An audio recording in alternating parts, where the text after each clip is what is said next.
Call this meeting of the Harrisonville Board of Aldermen to order. If you would stand and recite the pledge with us. I pledge allegiance to the flag of the United States of America and to the republic for which it stands, one nation, under God, indivisible, with liberty and justice for all. Thank you. A roll call, please. Yes, ma'am. Alderman Davidson. Present. Alderman Franklin. Present. Alderman Turner. Present. Alderman Zaring. Present. Alderman Milner. Present. Alderman Reese. Present. Alderman Dorhoff. Present. Alderman Mills. Present. Mayor Bowman. Present. Thank you. We do have a quorum, and we have Alderman Mills attending with us by remote. Good evening. Good evening, ladies and gentlemen. Good evening, members of the board. Under ceremonial matters this evening, we celebrate the addition of 2 new police officers to the Harrisonville Police Department. Chief Hofer, would you bring your officers in and please introduce them? Of course, Mayor. Thank you. Last time I spoke to you, I pled with you and told you that we were 7 officers down. As of today, we have started 2 officers, and we had somebody join us that is in the academy that started today.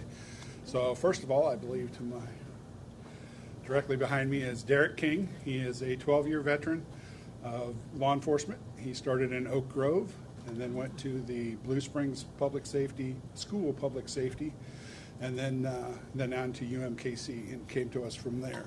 He will be the middle school SRO this fall. Peter Sumner. I have had Peter King, Peter Sumner, Peter Parker. Peter Sumner started with us today. He was sworn in. He's got a little over 3 years experience with the Minneapolis Park Police, as well as the Beltrami Court Services up in Minnesota. And we thought it'd be real funny of him today, so we sent him to the range where it was nice and hot for several hours. And this afternoon, right before the meeting, he got to spend about an hour out on I-49. So he is breaking into the heat. So we welcome the both of them along with our cadet, and we're super excited to have them. I will answer any questions for them and tell you how much they like it here. But if you have any questions, they would answer them for you. I would invite Officer King to step to the microphone. Do you have anything you'd like to say to this board? Yeah, I'd just like to say thank you guys for welcoming me and allowing them to bring me on board. It's been here about a month so far. Love it. Absolutely love it. Everybody's supportive. Everybody's super great. Police department, citizens, everybody. So great place to work, and I'm happy to be here. Excellent. Thank you, sir. Thank you, sir. Officer Sumner. Thank you. I'd just like to say thank you for the opportunity down here. Really like Harrisonville. The less than a week I've been down here, getting used to the heat, and thank you. I've been really enjoying it down here. We are glad to have you. Well, I want to stand and applaud you for joining us.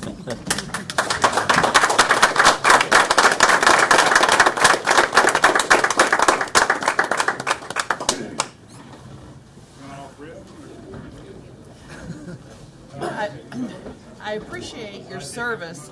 I appreciate the fact that you've selected the career in law enforcement, and I really appreciate the fact that you've chosen to spend some time here with us in Harrisonville. So Chief Hofer, thank you for bringing these young men on to the Harrisonville Police Department. You've got a great police department to work for. You've got a great city to work for. You've got a couple of great guys standing there behind you, behind the door. So welcome. We want you to feel very welcome, and we're glad that you're here. Okay. Yes, thank you. If I may, Mayor, once was 7, is now down to 4. We have another one starting August 8th, which will put us down to 3. We have 2 post-certified candidates that we're in the process with that are at neighboring agencies, which will put us down to 1. So we are making some headway. Awesome. Awesome. Awesome. Very good. Thank well, you. well done, John.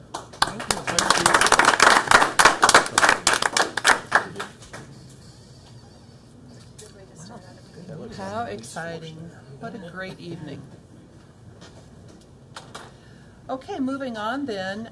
Public participation. Mr. Ratliff, did you have any agenda request forms submitted this week? No, ma'am. Okay, thank you.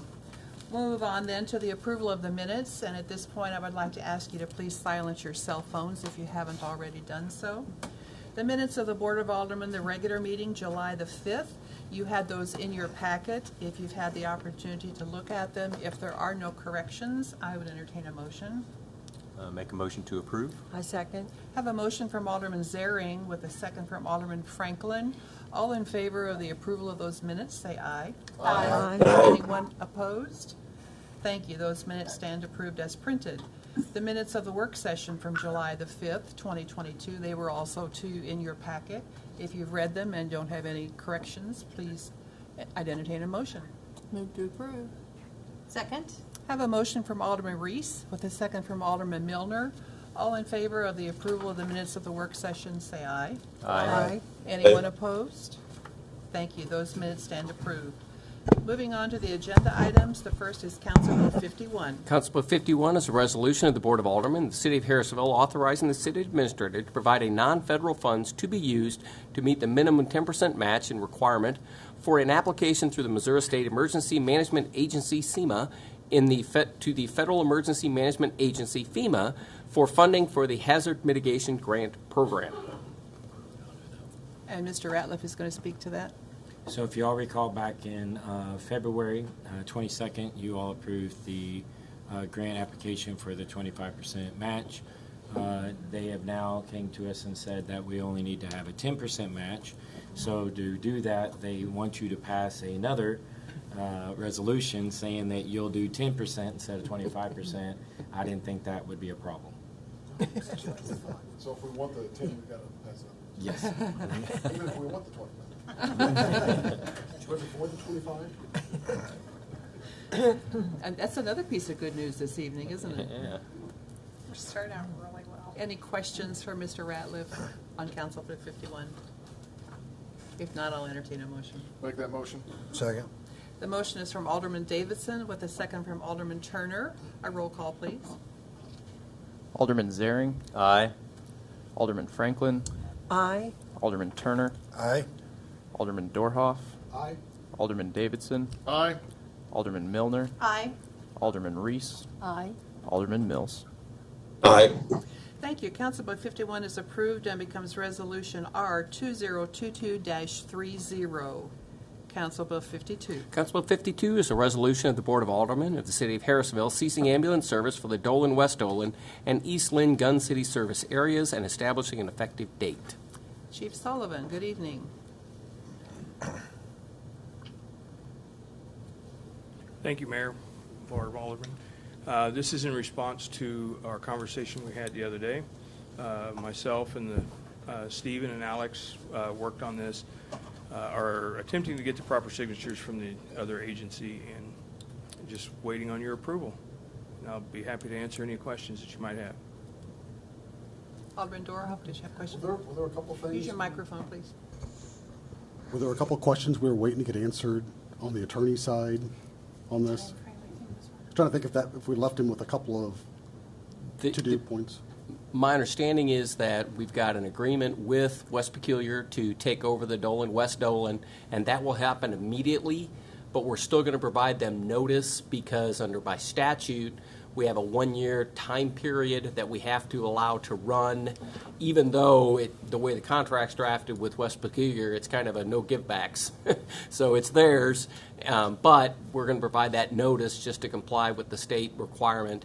With Gun City and East Lynn, there is no one offering to take it, but we have to provide the 1-year notice to say, in a year, we're done. We are not providing you service anymore. Okay. So that's the status, and the agreement with West Peculiar has been signed. It has not been signed that I know of. I haven't received Okay. it back, and until the city's received it back.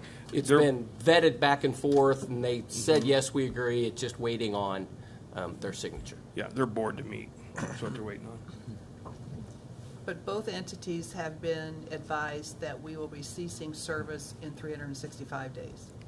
I do not know if they've been advised as of yet. The resolution has to happen first. I see. Then we've got the letters all drafted and all the correspondence. It's just a matter of lining up the dominoes. Perfect.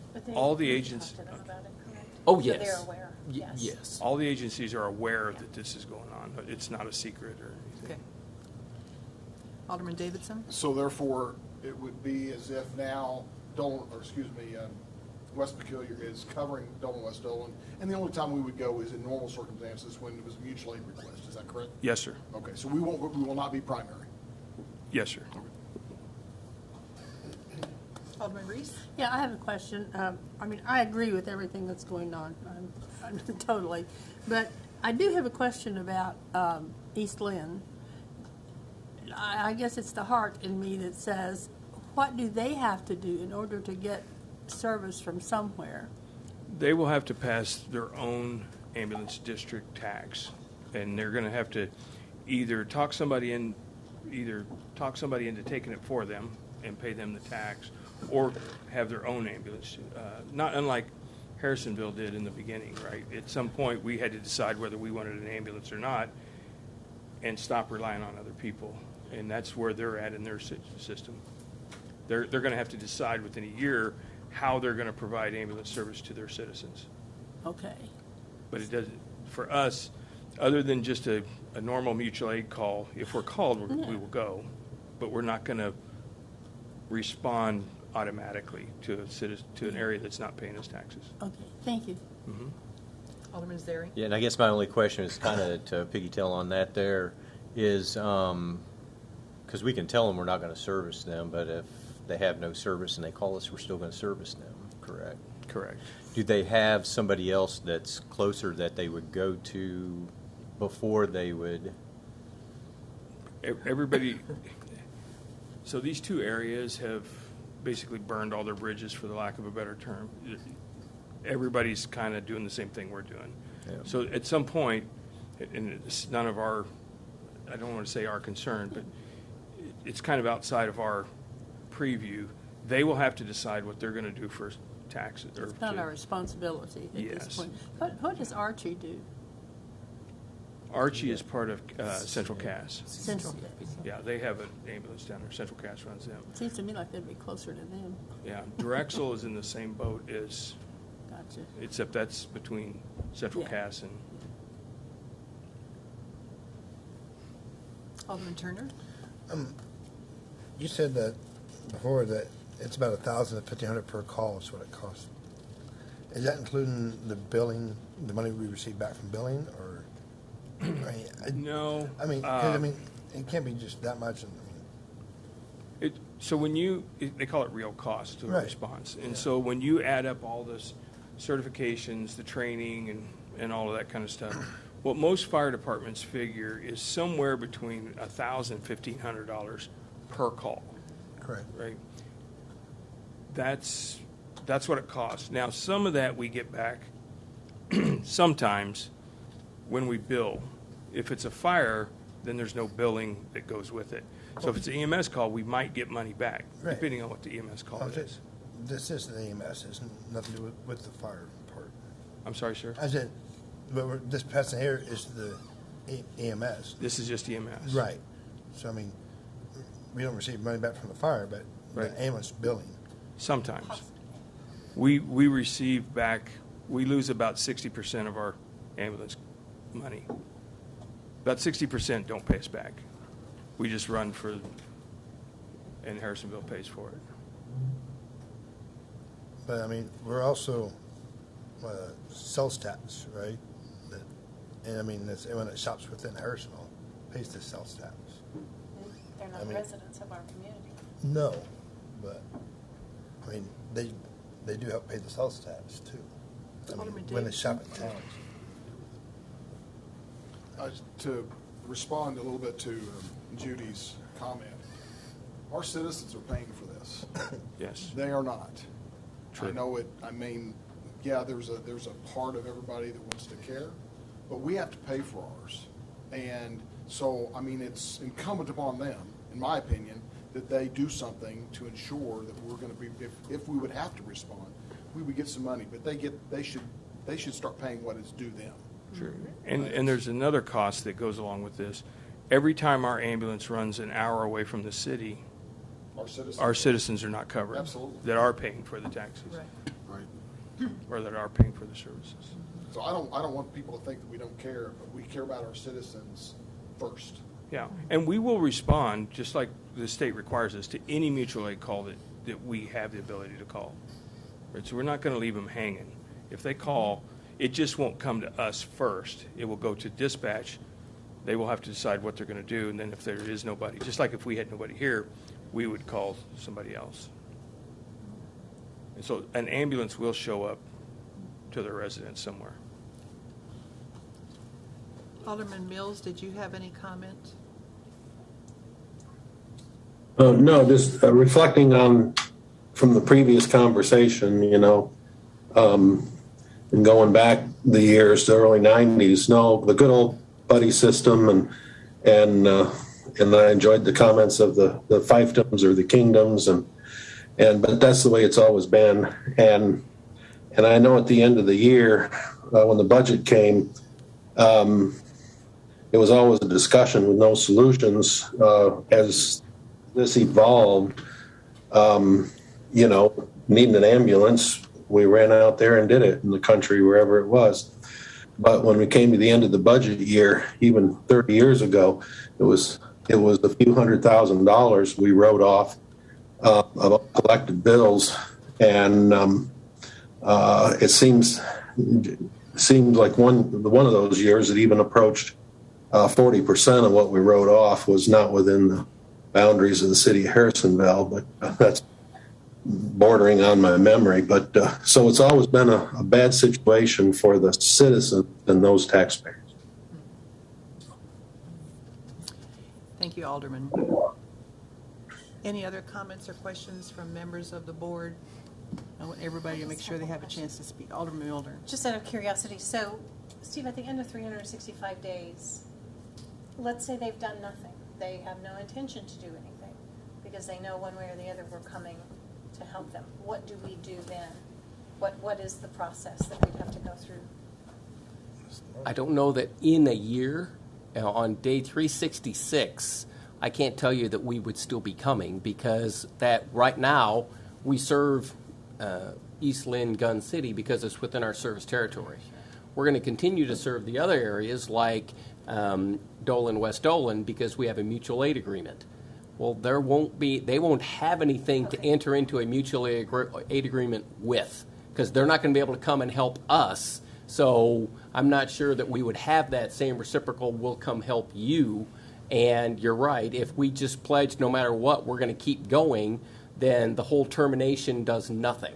So I think what will happen is the state will step in and say, okay, East Lynn, if you want coverage, you're going to have to do A, B, C, D, and we're not going to make these other services come to you unless you provide some sort of support. That would be my anticipation. Now, anticipating what the state of Missouri is going to actually do, I'm kind of out over my skis on that, but that would be make the most sense. Alderman Davidson. Then, Steve, can we preempt the 366? I mean, in advance, we're going to know whether or not they've done something at 180 or 240 days. So, because, I mean, it's going to obviously take a vote to do that. So, therefore, can we preempt that 366 and with the state or whoever needs to be discussed with, so we don't wait till 366, and now we're going past for another year or two? I would certainly think that if in 180 days or certainly 240, if they haven't done anything to put it on the ballot or enter into an agreement with somebody else, we would want to reach back not only to them but also to the state and say, okay, look, clock's ticking, and as of this day, and it may be helpful to have the board at that time, pass a resolution again saying we will not be responding to this area past day 365, because this time we really, really mean it. Then my suggestion, Mayor, would be we put that on the calendar for 180, 240, whatever it is, that we make sure we look back at that so we don't wait till 365. Okay. Thank you. We'll do that. Mr. Ratliff is making a note right now.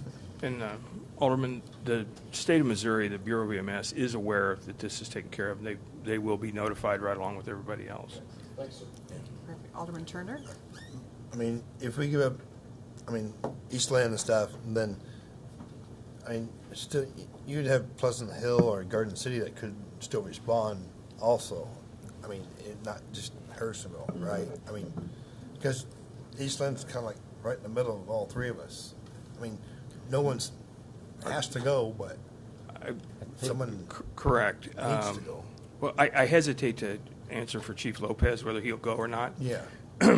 They're in the same predicament we are. They're refusing. They don't want to run it either, and they're also going to issue notices. Okay. Madam Mayor. I just don't see someone out there would have something major happen and, oh, well, because you live there. No. Alderman Zary. Well, just say, I think we've kind of beat that one to death. They're going to get service from somebody. It's just not going to be us first if they don't do anything. So. Not if we refuse. What's that? Not if we refuse.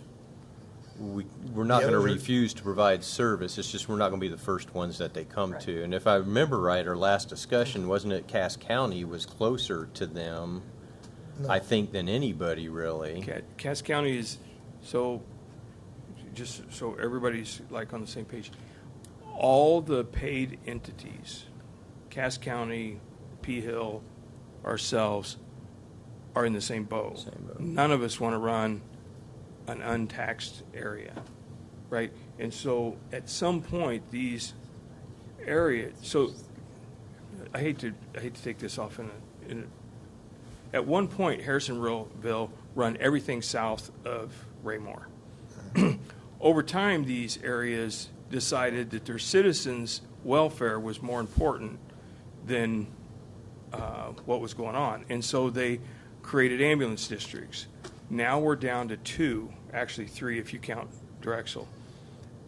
These are the last 2 groups that are saying we're not going to do it. You run it for us.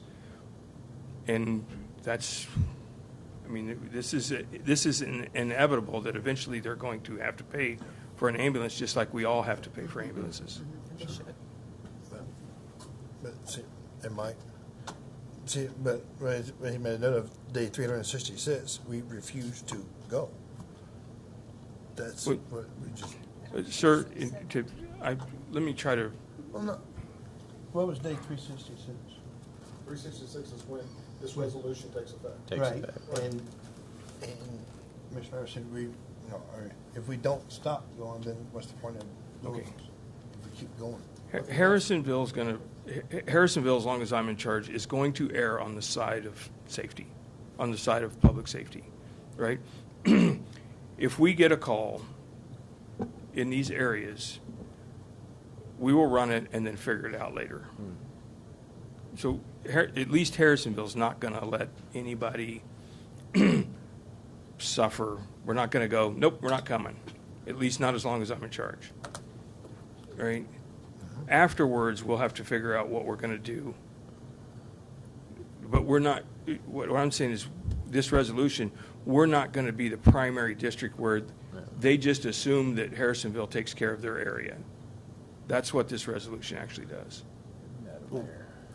Alderman Dorhoff? And I think these cities are on notice now that the elected officials need to figure out over the next 365 days what they're going to do to service their own citizens Right. instead of putting it on the backs of our citizens.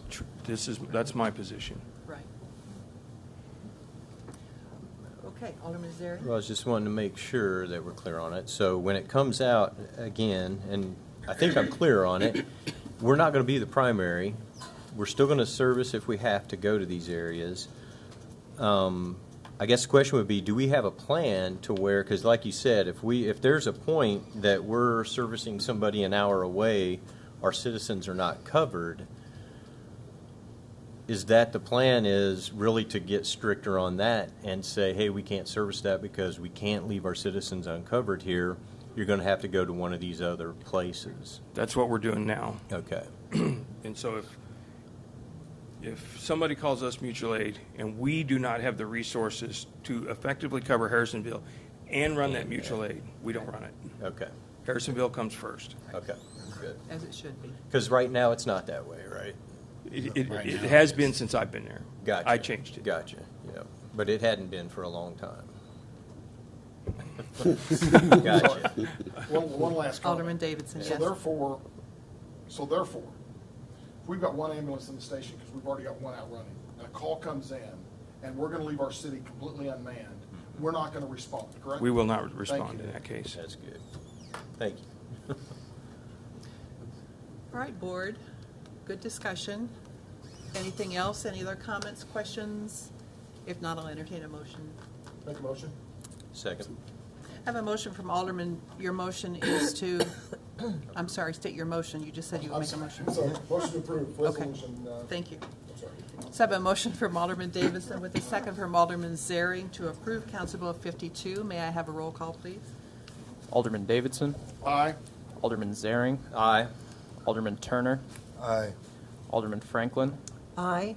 Alderman Dorhoff. Aye. Alderman Milner. Aye. Alderman Reese. Aye. Alderman Mills.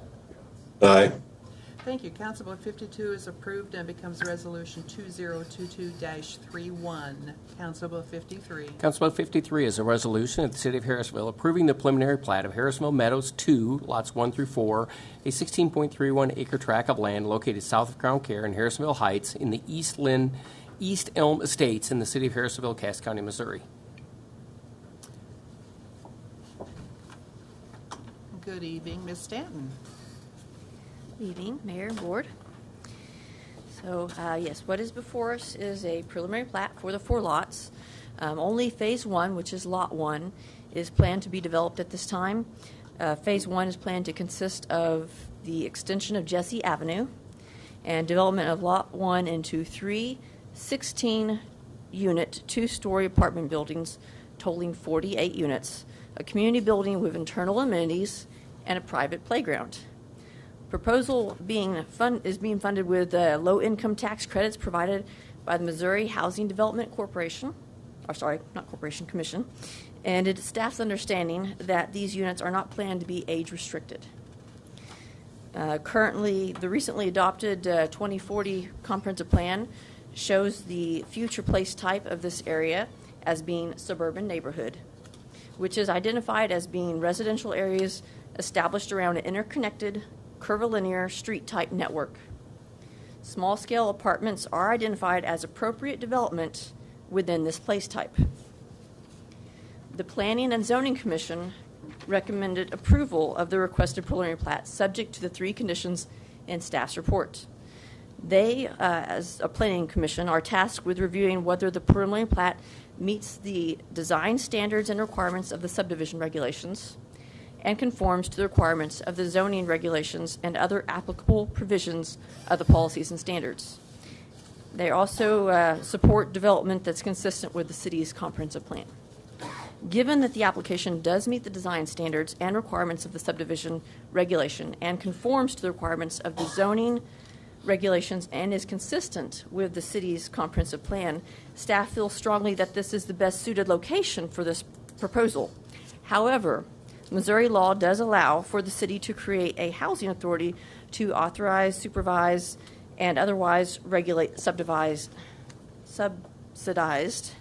housing, as is referenced in staff's report.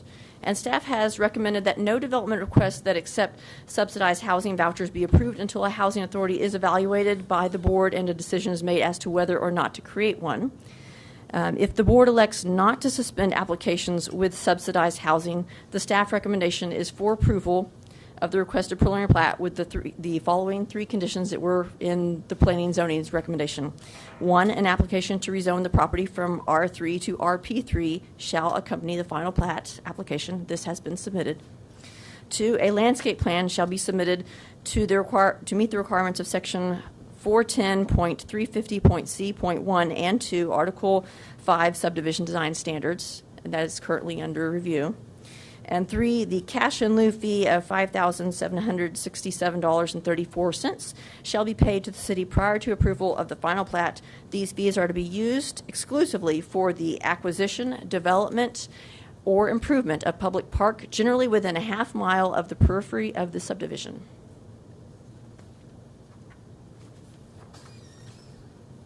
That concludes your statement? Yes, ma'am. Thank you. All right. Thank you. Questions for Ms. Stanton? I think we wanted to get a report from Mr. Yes. Mauer. At the last meeting, we had tasked Mr. Felzine with doing some research about the Housing Authority, and I think Mr. Maury is going to report to us. I am. I'm going to give you some more detail about whether you should consider create a housing authority, but I want to back up and also remind the board, because I've gotten inquiries and questions about how did this get here, and didn't we previously talk about no more subsidized housing or no more applications for subsidized housing, and we always previously were asked to give a letter of support to recommend that yes, we need it, and Missouri Tax Credit Commission, please help us here in Harrisonville, and we didn't do that, so how are we here? And so I wanted to try and address some of that. I also wanted to remind the board that this is just a preliminary plat. What is to come would be rezoning and final plat. So some of my comments may seem a little premature, but if you're not going to go down the path all the way, then I think the best opportune time to say, okay, wait a minute, pump the brakes, is the first time you can. And it wouldn't make sense to tell an applicant to, yes, okay, we'll let you overcome the hurdle of a preliminary plat if we're going to stop you at rezoning or at final plat. So if we're going to have an issue, let's address it now and chart a path for how you want to proceed, if that makes sense.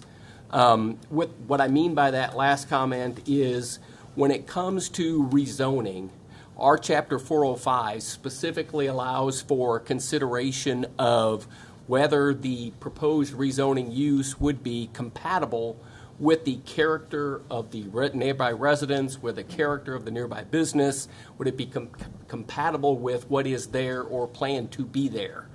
And in our research, what we found is this compatibility test is where oftentimes these types of issues get brought up and stopped or discussed or stymied or go forward.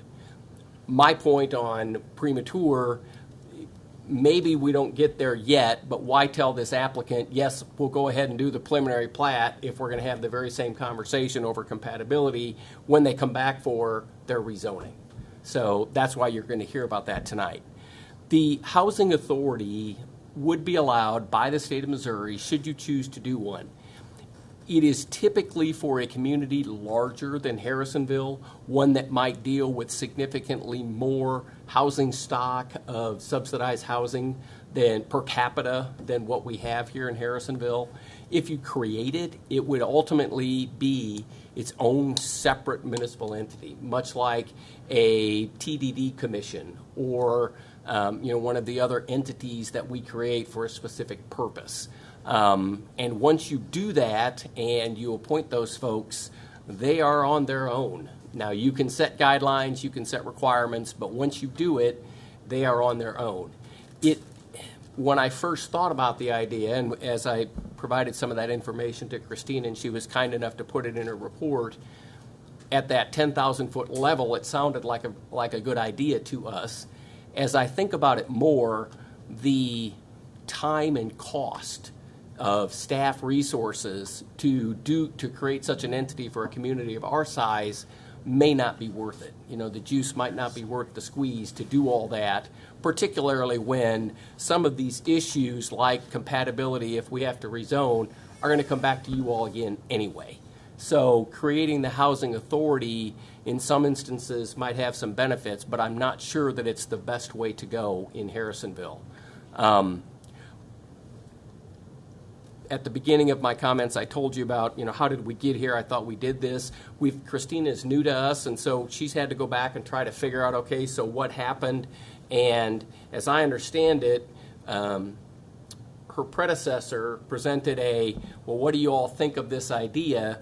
And the comments were pretty much no, but what got communicated was, well, okay, yeah, we're not going to participate in your webinar and to find out about it, as compared to a hard no, Harrisonville, we have enough here in our community, we're really not interested in any more. Had that message been communicated, I don't think this would have ever got onto the state tax credit list for consideration, because typically these tax credits don't get doled out unless the community is saying, please come help us, we have a dearth of this type of housing, we need it, our citizens need it, and please help us. So, there is a want of all of the, these tax credits all across the state, and for one to land in a community that doesn't really want it would be an odd situation. So I think there may have been a miscommunication in part of that. I also think there's just a lack of understanding for how much do we have right now in Harrisonville and how much do we need. I mean, I've never seen any actual analysis of, well, what would be the appropriate level? How many citizens do we have that are looking for that type of housing? What's the available vacancy rate right now? Do we have vacant housing stock that would be even more vacant if we just bring in cheaper housing stock? Just having lower income, cheaper housing stock doesn't necessarily mean that will fill up, doesn't necessarily mean that you need low income housing. It just means that you're going to have people move into that because it's cheaper, so to speak. So I think that there is an issues and a discussion that could have occurred and would have occurred previously had there been an effective communication between the board and Ms. Stanton's predecessor. And I'm going to be really clear, this is not her. This is nothing that happened on her watch, nor on her predecessor. It's just one of those things that ships pass in the night. And I can own some of that too. But I think that if the board is concerned, what you ought to do is consider a moratorium for certainly 6 months to a year, so that staff has the opportunity and time to actually evaluate some of these issues to decide what do we need, if anything, by way of low-income housing. What is the best way to fill those needs? Is it through these tax credit application programs, or are there other ways? And hopefully, on a side note, that in a year, for example, our issue with Harrisonville Villas and that whole drama will have played out, and we'll know, okay, that is just one bad experience, and it is not reflective of the entire scenario, and it wouldn't matter on who is the developer. Certainly that is a situation, though, that is ever evolving and still not fixed. And the excuse that we kept getting, as I'm sure you all remember, was, well, we can't meet your code, we can't complete the development, we can't do the rest of the road, we can't because these are low income and there's only so much money that can be collected, and therefore you're just going to have to suck it up, city, and accept less than what would be required of any other developer. And I know that's nothing that the board or the city staff want to have to deal with again. So my suggestion, and the result of our research, I realize that's a long-winded answer, is that you certainly have the ability ultimately to say no thank you, and whether that's tonight or when they come back for rezoning.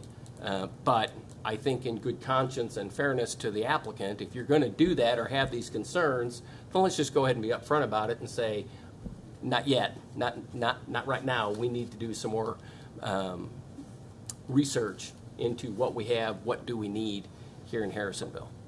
So, and if somebody's looking for a form of a motion, it would be that there be a one-year moratorium on applications for low-income tax credit subsidized housing, and direct staff to analyze our current stock, the potential need, and I guess research our own records on how we got to the place we are on this particular application.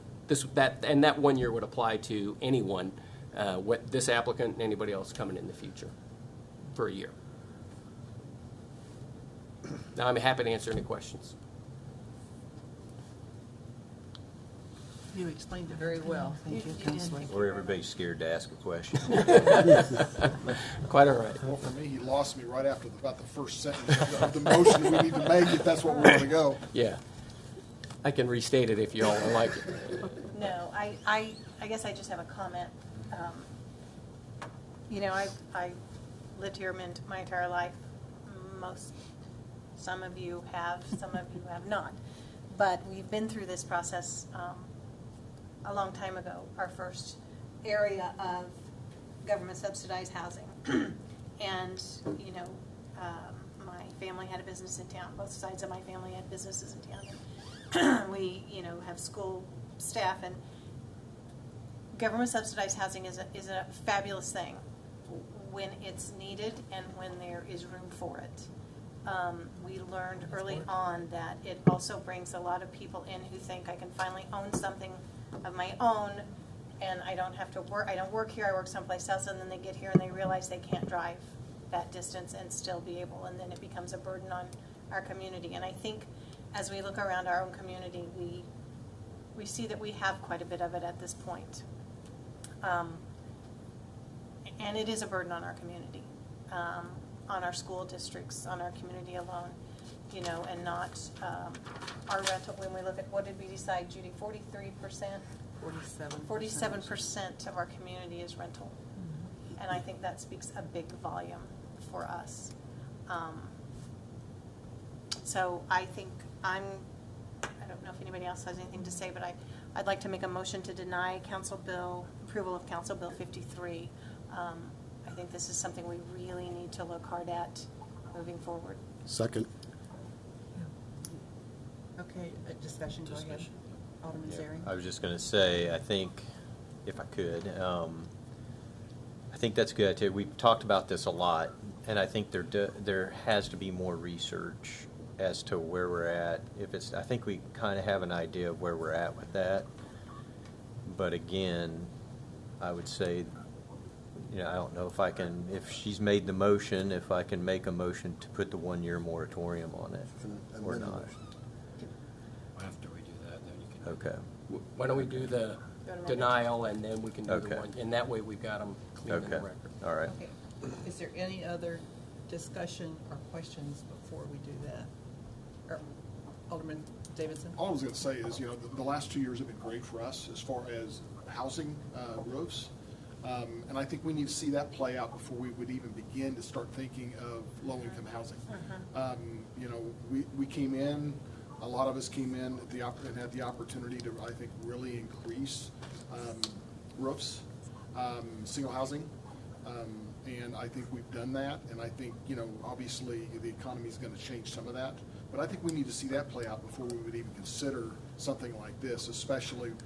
And that hopefully is going to reduce the 47%. Don't know how much, but I agree with at least not going forward with it now. Thank you. So do you want to vote on Alderman Milner's? Yes. Okay. All right. So I have a motion from Alderman Milner and I have a second from Alderman Dorhoff to deny the approval of Council Bill 53. That's our first motion, and I'll take a roll call on that motion. And just so we're clear then, an aye vote would be a vote to deny. Right. Okay. Alderman Milner, Aye. Alderman Dorhoff, Aye. Alderman Davidson, Aye. Alderman Franklin, Aye. Alderman Turner, Nay. Alderman Reese, Aye. Alderman Zaring, Aye. Alderman Mills. Aye. All right. Council Bill 53 is approved and becomes. Is denied. Council Bill 53 was denied. Was denied. Was Okay. not approved. That's correct. All right. Now the new motion. Right. Yeah, so I want to make a motion to put a 1-year moratorium on all applications for low-income housing and to give time for the staff to do more research on the need for that, further need in the future. Okay.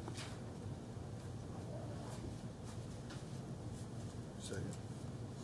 All right. So the motion is from Alderman Zaring with the second from Alderman Turner, and I'll take a roll call on that.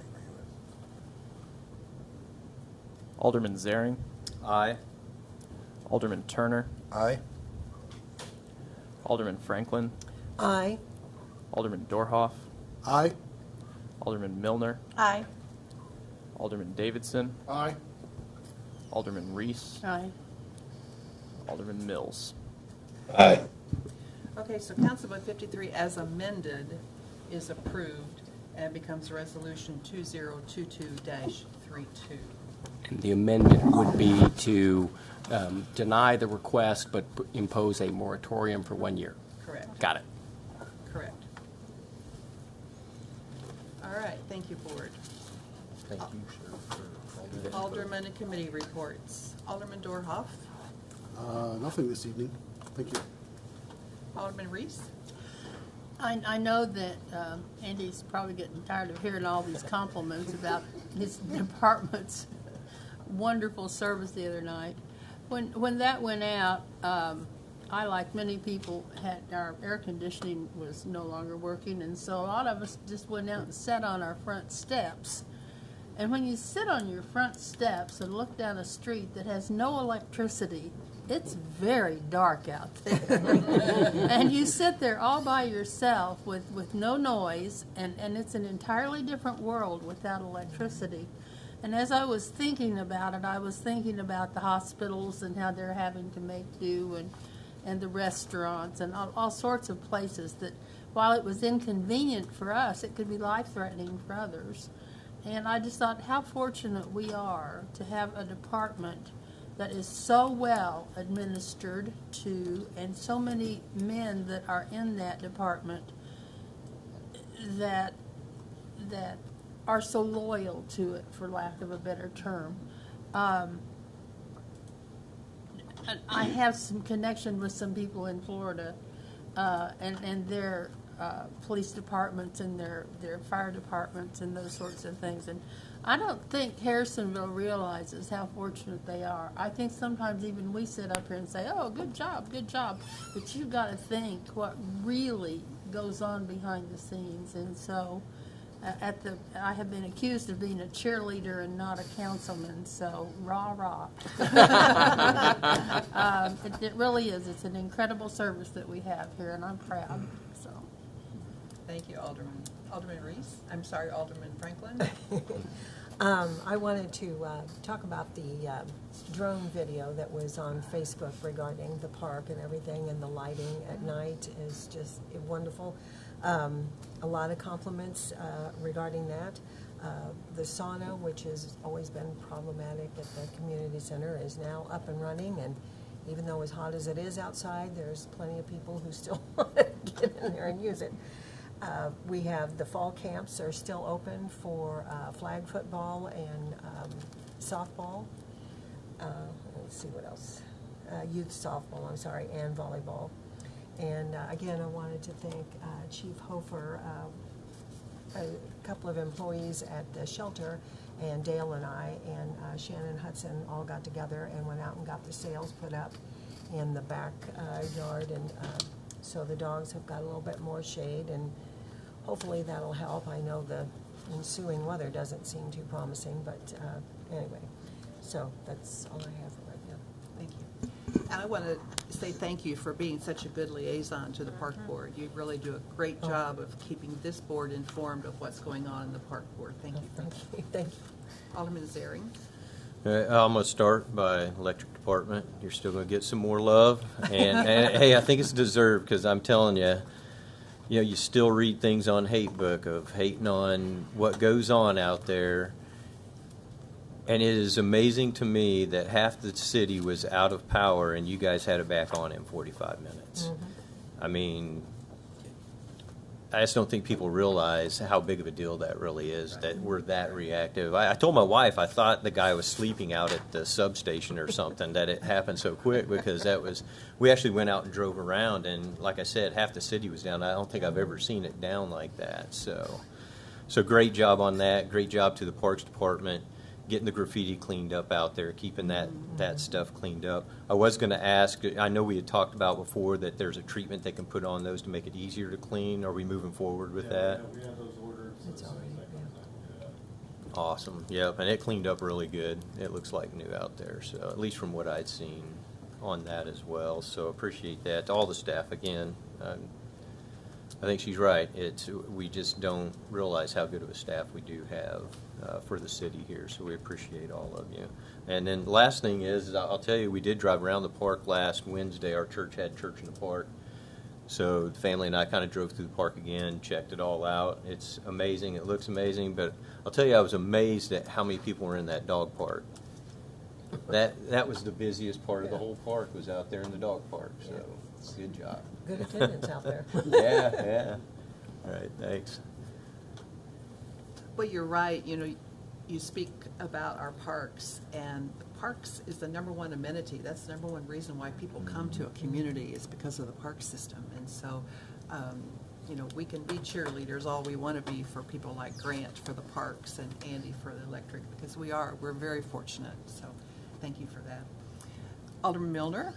No, I just needed to compliment staff again. So sorry, guys, you're going to get another love here. But, you know, we had some questions about the animal shelter. And I think Sandy got some phone calls. I got some. Judy probably got some. And I got a message this week about how grateful some of the citizens are that have been talking to you and staff about getting involved more with our animal shelter. And you know, it's so nice to hear from citizens that have such good feedback about their inquiries that they make about how they can help. You know, it's not like, well, you know, let me think about it and get back to you. It's, you betcha, here we can. So Chief Hofer and Brad, I lost you there for a minute. You know, I know sometimes volunteers can be very helpful, and sometimes you wonder how you can get less help. But to think that we actually have those people that feel so confident to go to either one of you and say, what can I do to help? You know, how can I put my ideas in? How can we make some long-range plans? You know, they are very grateful that the reception that they got to being involved was recognized. So kudos to you guys. Yeah. And good job on the power, Andy. But since I'm outside of the city, I didn't notice the power was out. Alderman Turner. Pretty much the same thing that's been said. I've had a lot of compliments with our park and the new look and everything. A lot of people are happy with it. So, I mean, they've waited for a long time, and now it's finally looking better, looking different. More people's enjoying it. And weren't those drone pictures Oh, awesome? yeah. Yes, they were. And then also the electric. I mean, when that raccoon took the lights out, we were at the stadium with the Harrisonville alumni soccer game. I just thought, oh, I said the timer went out. I forgot to set the timer. And then I looked around, and now it's a lot more than that. It's dark. But thanks for getting it back on.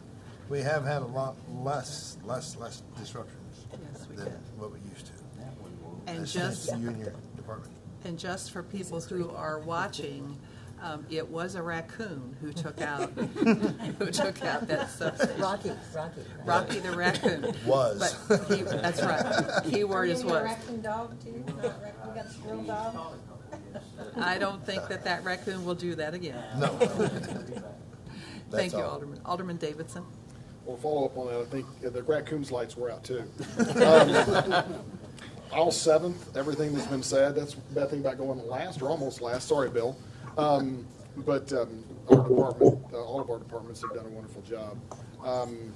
Mostly, I want to commend the board for the decisions we made last year during the budget. We had some very tough decisions to make as far as payroll. And I think it's becoming quite evident our decisions have really become fruit to that labor that we went through. You look at the police department and the report the chief gave, we were 7 down, and in the near future we're going to be 1 down.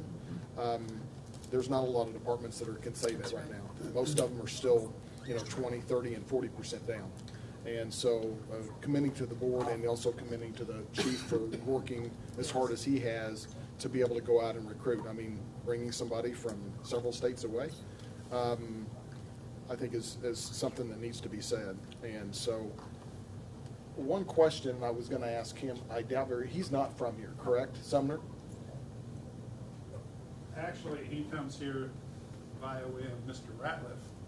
Because if you remember, Mr. Ratliff was smoking it from the altar and made a comment that we were having difficulty finding police officers. One of his parishioners was in the audience and said, hey, I have a nephew up in Minnesota. So he contacted him, who contacted me. So that came from Mr. Ratliff. So is it the same Sumner that I'm thinking of? Relation? No. Okay, that's where I was. That's what I was asking. No. there is no relation that they know of. Okay. And you're referring to our Sumner that we lost in the line of Yes, duty in absolutely, 1992. absolutely. So that was the other thing. So anyway, that's all I had, Mayor. Thank you very much. Thank you. Alderman Mills. No, I was going to comment on those park pictures. Those were great. But that weekly report is a great asset. I enjoy reading that every week, and all of the pictures that come with that, with all the projects. So, that's all very informative, the photographs with that report. Chris Arthur there, just a personal, because since I dealt with that resident, my communication skills were not getting through. I really want to compliment Chris on that fence and boundary resident that was very unhappy and is now happy. So Chris did a great job. And then the report that we got on the old police building, to me, is just extremely positive. After 100 years plus, probably, of all the various things that were in that building, I'm being very optimistic about that report and what we can do with that in the future. So that's all. Thank you, Alderman. Mr. Ratliff, report from the city administrator. Yes, remember this Wednesday, July 20th, 6 o'clock here in the council chambers. The donuts went so well the last time I told her to make sure we have something there for you all. The Muddy Creek Regional Detention Stormwater Mitigation, last week the fire chief worked with that contractor on the burns that were there. That also will lessen the amounts that would have been needed for all that to be hauled off now that we used it for a burn. It was really kind of neat to see how they dug that and then used the airflow. And there was nobody in the area that even knew anything was burning because what he had set up with them made sure that there was not even smoke going up in the area. The South Service Area Sanitary Project, we prepared ARP grant request for those funds, as well as 5 other grants that were submitted for last week. Carl did the lion's share of all of that last week and filling all that out and turning all of them in the same day that he was also dealing with me, harping on him about something else. But we got all of those in, we're hopeful, and we are tracking them to maximize the benefit for our citizens and utilizing the infrastructure monies that are out there for that. The city lake and the spillway rehabilitation project, they're still doing some punch list items that Carl went over with them, as well as the city park golf course. It's being the drive through there, they're going to patch that, and they're also going to mow and ditch it, and before they get it chip sealed. The street department has been working and getting the striping done, as also was the contractor that did the striping as well, and handicap signs being turned in and quoted for as well, and getting them in place. Once we get a lot of the punch items done and the majority of those things done, we'll work with the mayor about setting a time for a ribbon cutting. We didn't want to do the ribbon cutting until the majority of things were completed, because as soon as you all do that and there's anything left to do, they were like, I thought it was open and everything was, so we didn't want to do a ribbon cutting and then next week you had to close the gate for some reason and everybody be mad. So we'll be doing, let you all know on that as well. The Halsey and the James Street sewer projects are planned to start this coming week for that, and we appreciate the school district working with us on the Halsey project. Harrisonville Villas, that was quoted earlier, is planning this week to, their contractor is planning to come in and do the asphalt road, curb and gutter and sidewalk for that. And then the Andy, I provided you all a list of the Revenge of the Squirrels, and now we're adding raccoons. It has always troubled me because, we're always worried about the power grid and foreign influences, and these little varmints get in and cause great havoc in the process of that. In the animal control division, the police department has gotten the truck for that we ordered last year. It's finally come in. As because of it's a special type of vehicle, it took a lot longer for us to get it. They drove down and met them down in Oklahoma and transported that back. Darlene Phelps was hired for the part-time assistant county clerk position, or assistant court clerk position. And she started today. And then lastly, we added 3 additional single-family residential dwelling units for the Glen Eagle subdivision on the north end, so that brings you to 35 single-family permits thus far this year. And with that, Madam Mayor, we all appreciate the compliments. As you know, in a lot of our staffs day-to-day, they don't get compliments as much as they get gripes. So we're appreciative of the board and what they see in staff doing. And even if you could get some of your counterpoints and appointed boards to feel the same way towards staff, that would probably appreciate it that as staff as well. So we appreciate it. Is that it? Yes, ma'am. Okay, thank you. You have the June municipal court report in your packet. Questions from the media? Nothing? Thank you for being here, Dennis. My only remarks are to echo the comments that have been made by this board about staff and how fortunate we are to have staff. I also want to just piggyback some comments about the animal shelter and say how much I appreciate the donations that come to the animal shelter from people who live here who care about animals. Whenever the shelter puts out a request for donations of food or supplies, our residents are always very quick to donate that stuff, so I really appreciate that. Mr. Ratliff has issued the reminder about the meeting Wednesday night and that he is going to feed you, so we'll plan to see you Wednesday night at 6 o'clock. That's all I have. I'll entertain a motion for adjournment. I'm sorry? Make the motion to adjourn. Second. All right. We have a motion from Alderman Davidson with a second from Alderman Milner. All in favor of adjourning, say aye. Aye. Anyone opposed?